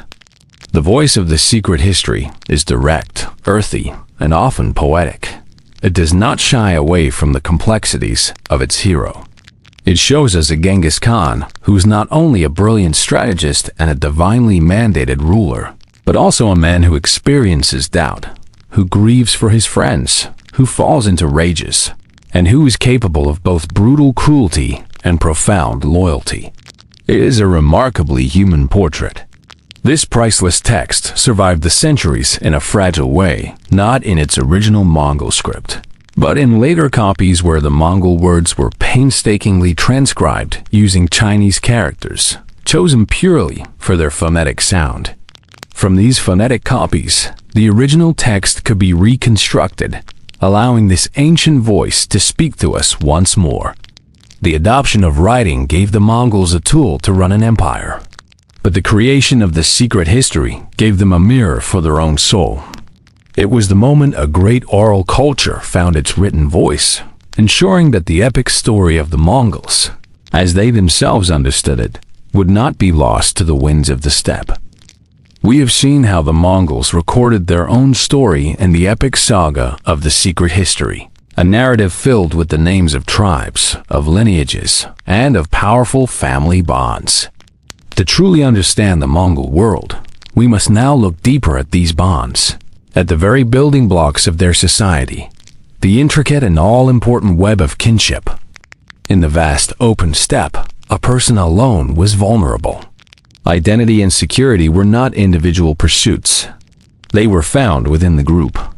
If you were to ask a Mongol of this era, "Who are you?" the answer would not begin with a personal name, but with the name of a family and a clan. This was the foundation of their world. The smallest, most intimate unit was the immediate family, living together in a single ger. They were your first and most vital circle of trust and mutual support. But the true core of daily life was the ale, the camp. To be without a clan was to be without a place in the world. This was a small group of related families, perhaps several brothers and their wives and children, who pitched their gers together. They were the ones you shared the work with, herding the flocks, milking the mares, defending against a wolf attack. A clan was a much larger group, a collection of families who all traced their ancestry back to a common male ancestor. The genius of Mongol social structure lay in the primary mechanism they used to manage these rivalries and build connections: the practice of exogamy. It created a formal, reciprocal bond between their entire clans. Your clan was your primary political identity. To attack your kuta was a grievous breach of honor. Beyond the ale was the clan, known as the obo. It determined your social standing, your traditional rights to certain pasture lands, and your allegiances in any dispute. These clans, in turn, were loosely grouped into larger tribes, or imag, the Carrots, the Tatars, the Naimans, and Genghis Khan's own Borjigin clan. While Mongol society was strongly patriarchal, women were the crucial links in this chain of alliances. For centuries, the relationships between these groups were defined by rivalry and intermittent warfare. Exogamy is a simple rule with profound consequences. You must marry outside of your own clan. This practice was, first and foremost, a brilliant strategy for creating alliances. Every marriage was a political contract. You wanted loyalty to the nation to supersede loyalty to the clan. When a man from Clan A married a woman from Clan B, it did more than unite two individuals. They became kuta or in-laws, a relationship that carried powerful obligations of peace, friendship, and mutual aid, and transforming a landscape of scattered rival clans into a resilient and interconnected nation. The bonds of family and the web of marriage alliances remained a powerful force, shaping the politics, the succession struggles, and the very fabric of life throughout the history of the empire. Imagine this system as a vast and intricate loom. With every marriage, a new thread was woven, binding one section of the social fabric to another. A clan leader would carefully consider the marriages of his children, using them to forge strategic alliances with powerful neighbors, to turn potential enemies into relatives, or to secure peace along a contested border. Over generations, this practice created a complex and overlapping web of kinship that connected even the most distant tribes. In this system, women were the principal weavers of this social fabric. A bride moving to her husband's clan did not simply disappear. She remained a representative of her own lineage, a living symbol of the bond between the two groups. A high-born woman, like Sorgatani Beki, could bring immense prestige and powerful connections with her, wielding significant influence from within her new family. When Genghis Khan began his rise, he masterfully used this existing system, arranging his own marriages and those of his children to secure the loyalty of key clans. But his ultimate vision, which he enforced through the Yasa and the decimal organization of the army, was to create a new higher level of identity. He sought to make the title of Mongol more important than the title of Karat or Naaman, and yet, the fundamental importance of kinship never faded. This system of kinship provided the framework for everything. It gave a person their identity, their security, and the rules of engagement with the world beyond their own camp. And the simple rule of exogamy was the engine that powered it, constantly weaving new connections, turning strangers into family. We have seen the intricate web of kinship that structured Mongol society. But how was the next generation prepared to lead this complex world? How was a young prince taught to navigate the currents of clan politics, to command the loyalty of warriors, and to survive in the harsh environment of the steppe? The education of a Mongol prince was not a matter of classrooms and books. He would ride with his friends and cousins, chasing small game like marmots and rabbits. This was not just for fun. It was here that he learned to control his pony with his legs alone, freeing his hands to draw his bow. He learned to become one with his mount, to anticipate its movements, to make it an extension of his own will. In the evenings, gathered in the ger, he would listen. He watched his father and his uncles, seeing how they dispensed rewards and punishments, how they forged alliances through marriage, how they honored their obligations to their kuta, their in-laws. He learned that a leader's power came not from fear alone, but from earning the fierce, unwavering loyalty of his followers through his own courage, his generosity, and his fairness. He would listen to the elders, and the bards recite the long poetic genealogies of his ancestors and the epic stories of their deeds, works like The Secret History. This was his lesson in history, in morality, in what it meant to be a Borgigan, a descendant of the great Khan. It was a holistic process that blended physical mastery with mental discipline and practical knowledge with a deep understanding of tradition. It was an education that did not remove a child from the world to teach him about it, but immersed him in it completely, ensuring that he was first and foremost a product of the steppe ready to lead the people of the felt-walled tents. He would be expected to memorize the key precepts of the Yasa, the unwritten law code that governed his people. This was his education in law and justice. He was mastering through instinct and constant repetition the core skill of a Mongol warrior. It was a lifelong practical apprenticeship, an immersion in the skills and traditions necessary to rule. The sons of Sorgatani Beki, for example, would have had tutors to teach them the newly adopted Uyghur script, preparing them to administer a literate and bureaucratic state. But these new skills never replaced the core curriculum of the steppe. This education began almost in infancy. The first and most fundamental lesson was horsemanship. Before a young noble could properly walk, he might be tied to the back of a horse, or placed on a gentle sheep to learn the rhythm and feel of an animal moving beneath him. By the age of 3 or 4, he would have his own horse and a small, light bow. The saddle was his first classroom, the steppe his first textbook. His early years were spent in what might look like play, but was in fact foundational training. As he grew, his curriculum expanded to encompass all the practical arts of the steppe. A prince was not raised in sheltered luxury, ignorant of the foundations of his family's wealth. He had to understand the herds. It was here a young prince would learn the arts of command and coordination on a grand scale. A vast circle of horsemen, sometimes miles in diameter, would be formed. Over weeks, this human circle would slowly contract, driving every animal within it, wolves, deer, gazelles, towards a central killing ground. The exercise required immense discipline, communication, and the precise execution of large-scale encirclement maneuvers, the very tactics that the Mongol army would use with such devastating effect in battle. He learned to distinguish good pasture from poor, to read the signs of the weather in the clouds, to assist with the seasonal movements of the sheep and cattle. He had to understand that the health of the herds was the lifeblood of his people. The great annual hunt, the Nurge, served as a massive military field exercise. But the education was not purely physical. A prince's mind and character were also carefully molded. Above all, he was taught the paramount importance of loyalty. He learned this by observation. As the empire grew, the education of the elite adapted. This was an education designed not to create scholars, but to forge leaders.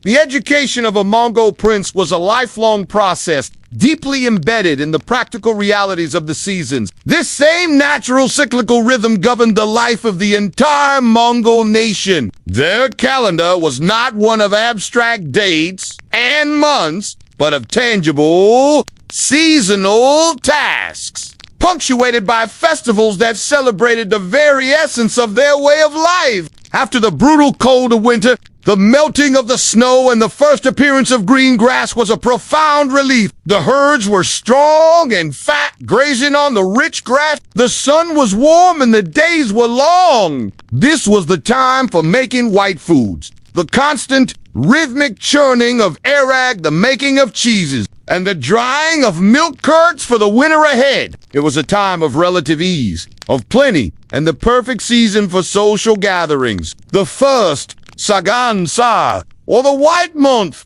was the Lunar New Year, celebrated at the tail end of winter. It was a solemn and joyful occasion, a celebration of having endured the hardest season. Families would dress in their finest deals, visit their elders to offer greetings and respect, and share gifts of food, reaffirming the family bonds that had seen them through the darkness. But this is not a short, frantic sprint. It is a grueling test of endurance for the horse more than the rider. The targets are not pictures of animals or people, but small woven rings called sirs, which are stacked on the ground hundreds of feet away. They were a chance to reaffirm the values of strength, skill, and endurance that defined the Mongol people, and to come together as a community, celebrating another turn of the great seasonal wheel. The competition is one of focused, quiet skill. When an archer hits the mark, a group of judges standing near the target will sing out a traditional melodious call of praise, a yukai announcing a successful shot. It is not a cheer of victory, but a song of appreciation for the archer's mastery. The jockeys are young children, aged from 5 to 12, their lightweight being essential. The races are held over vast distances, sometimes 15 to 20 miles across the open steppe. To own the horse that wins the Northern race is one of the highest honors, a testament to the quality of one's herd and a great source of pride. This was the birthing season. The camps were filled with the sounds of newborn lambs and foals. Nordum translates simply as gain, and it was a grand celebration of the three skills considered essential to a Mongol maness, standing in survival. It is a time to trade, to share news, to arrange marriages, and to simply celebrate being together under the summer sun. Before they compete, they perform a slow, graceful, ritualized imitation of a soaring eagle or hawk. The wrestling itself is a test of pure strength, balance, and technique. There are no weight classes. The goal is simple: to make your opponent's upper body, knee, or elbow touch the earth. The matches are slow, deliberate contests of leverage and power. These are the Iringov and Notum, the three manly games. The work was constant tending to the vulnerable young animals, milking the ewes, and moving the herds to the fresh spring pastures. The nomadic year was a great wheel, turning through 4 distinct seasons, each with its own character and its own work. Spring, or kava, was a time of hope and frantic activity. Summer, or zan, was the season of abundance. Life contracted, focusing inward to the warmth and safety of the ger. The herds were kept close, sheltered from the wind and snow. It was a time of stillness, of conserving energy. The days were for mending saddles and sharpening tools. The long, dark evenings were for storytelling, for reciting the great epics, and for passing down the wisdom of the ancestors. Autumn was the season of preparation. A sense of urgency returned. The herds were moved from their summer pastures to their more sheltered winter grounds.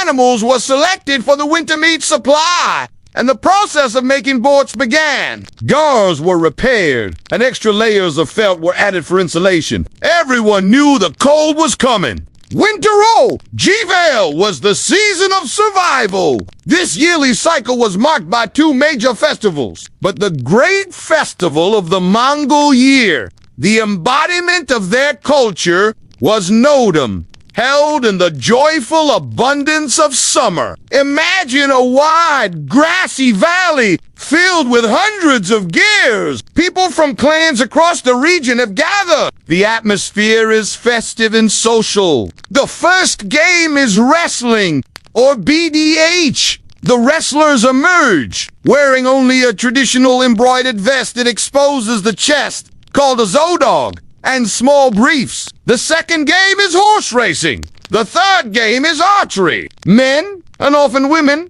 compete, using their powerful composite bows. These festivals were the bright jewels of the year, breaking up the steady rhythm of work and survival. We have journeyed through the great celebrations of Mongol life, the festivals that mark the peak of summer and the turning of the seasons. But just as year has its cycle, so too does a human life. We now turn our attention to the final journey, to the Mongol understanding of death. These ancestral spirits were not distant ghosts to be feared. They were guardians, advisors, and respected members of the clan who had simply moved to a different plane of existence. If they were properly honored, they could provide wisdom and protection. The body would be carried to a remote, designated place on the steppe or in the mountains, and left exposed to the elements and the animals. As we explored in the mystery of Genghis Khan's final resting place, the primary goal for a royal burial was absolute secrecy. This was seen as a final, charitable act, where the body could provide sustenance to the creatures of the land. The undisturbed grave of a great Khan ensured that his spirit would be powerful and benevolent, a mighty guardian for his people. The great leader would be buried deep in a secret, unmarked location in his ancestral lands. Through chants and offerings, the shaman would help the departed spirit separate from the world of the living and find its way to the spirit realm, ensuring it did not become a lost or wandering ghost. The shaman would help it take its rightful place among the honored ancestors. He would be interred with riches and items he would need in the afterlife.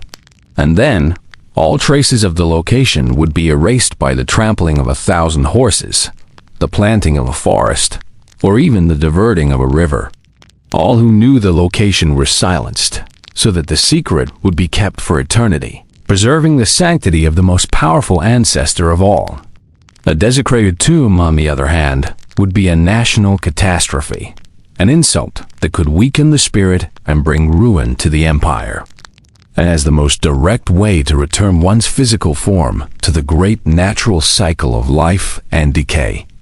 The ancestors were not gone. They were simply unseen, their presence felt in the whisper of the wind, their guidance sought in times of trouble. And their memory, honored in the warm, steady glow of the hearth fire, the sacred center of every Mongol home, which served as a timeless link between the generations. If they were neglected or their resting places disturbed, they could bring misfortune. This veneration of ancestors was a cornerstone of their spiritual life, a constant dialogue between the past and the present, and to the rituals that guided the soul from the world of the living to the realm of the ancestors. In the Mongol worldview, death was not a final, terrifying end. It was a transition. It was a journey to another world, one that mirrored the world of the living, where the soul would continue to exist. For this reason, their funerary practices were not primarily about mourning a loss, but about ensuring a safe passage for the departed spirit and honoring its new role as a protective ancestor. The Mongols believed that the souls of the dead, particularly the souls of powerful leaders and family elders, remained an active and influential force in the lives of their descendants. The funeral practices themselves varied depending on status and region, but they were often guided by a desire to return the body to the Earth Mother, Edigan, in a simple and natural way. For a common person, the ceremony was often modest. The body would be wrapped in a simple felt shroud. In some cases, it would be placed in an unmarked grave, with the belief that the land should not be permanently scarred or disturbed. In other practices, a form of sky burial was observed. For the great Khans and the highest nobility, however, the funeral was a matter of state security and profound spiritual importance. This secrecy was not born of a desire to forget the leader. It was the ultimate act of protection. And so, the legendary funeral procession would take place. Throughout these rituals, a shaman often played the role of a psychopomp, a guide for the soul. The Mongol understanding of death, therefore, was deeply connected to their understanding of life. It was all part of a continuous cycle. We have journeyed to the end of the Mongol life cycle, returning the spirit to the sacred earth of the homeland, the great steppe that was the wellspring of their identity and power. But the empire they created was not just of the steppe.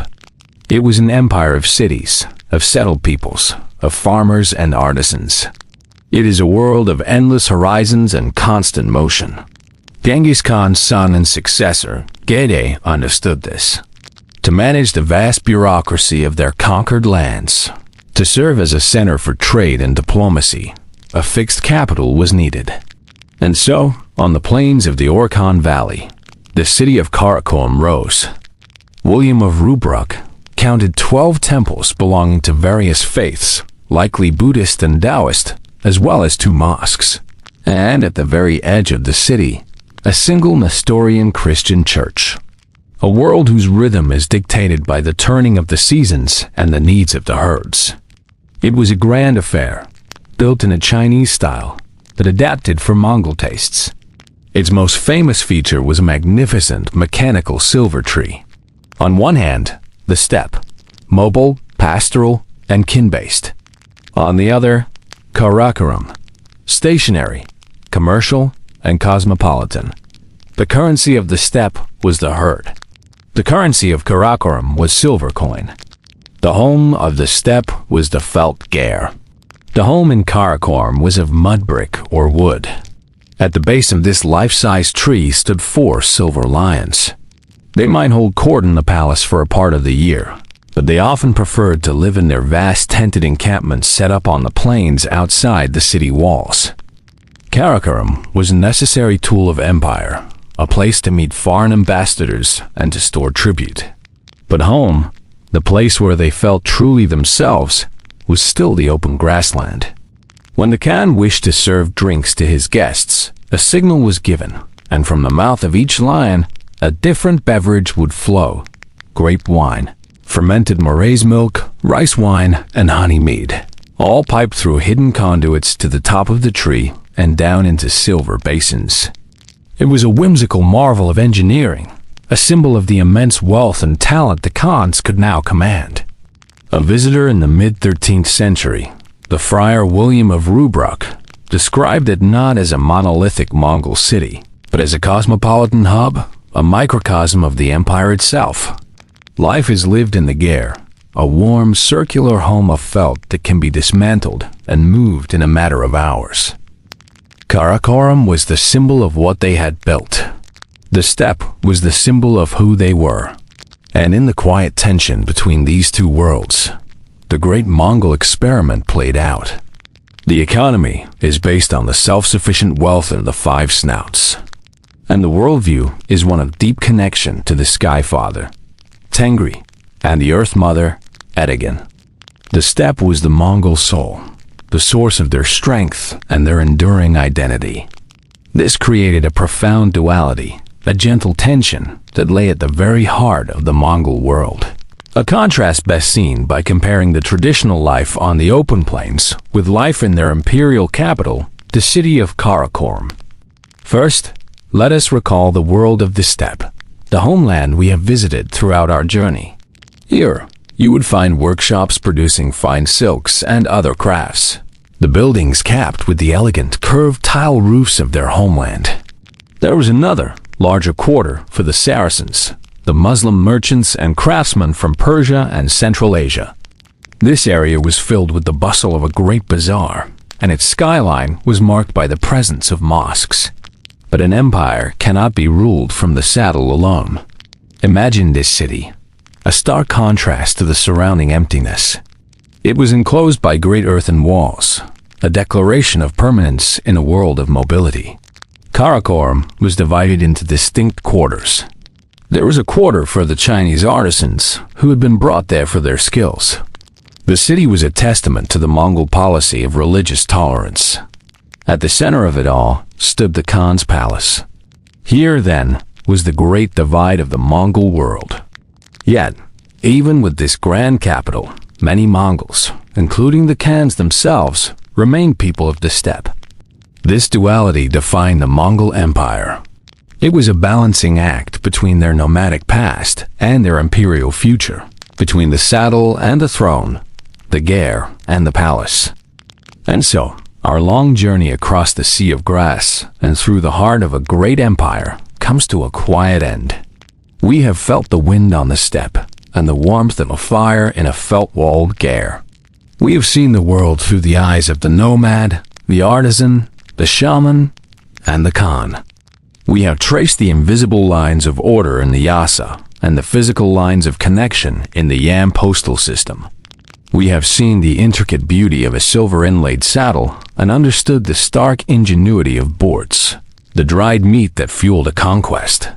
It is a story of adaptation, of organization, of a unique and resilient culture shaped by a vast and challenging land. It is a story of the constant, quiet tension between the nomadic soul and an imperial destiny. It is the story of a people who, for a brief and brilliant moment, held the world in their hands, all while never forgetting the feeling of the open sky above them. We have stood in the cosmopolitan court of Zandu and felt the solemn mystery of an ancestor's hidden tomb. The story of the Mongols, we have found, is not simply a tale of thunderous hooves and conquered cities. Let the whispers of history dissolve into the quiet of the present moment. Your only task now is to rest, to let your breathing be slow and steady, and to allow your mind to drift on the gentle current that leads to deep and peaceful sleep. But now, that world, with all its struggles and its splendors, can fade. The anxieties of that time are not your own. The bitter cold of a steppe winter is far from the warmth and comfort of your bed. The constant need for motion, for work, for vigilance, can be released into the stillness of your room. There is nothing more to learn tonight. There are no more journeys to take. Let the figures of the past recede. Thank you for listening to Relaxing History. Rest now